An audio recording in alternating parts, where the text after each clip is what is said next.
This is an instructional video detailing the applications and functions of the Phase 2 DVM-0600 pocket vibration meter.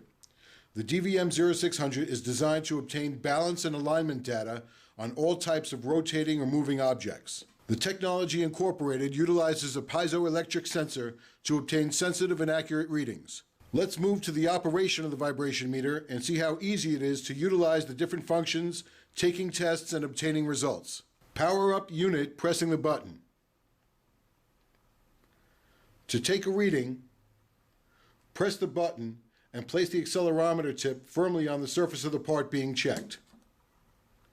You will notice the readings shown on screen.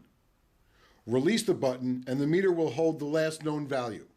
The supplied vibration chart in the manual should be used to gauge machine conditions.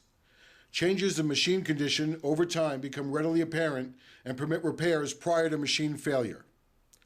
This concludes our application function guide for the Phase 2 DVM-0600 pocket vibration meter.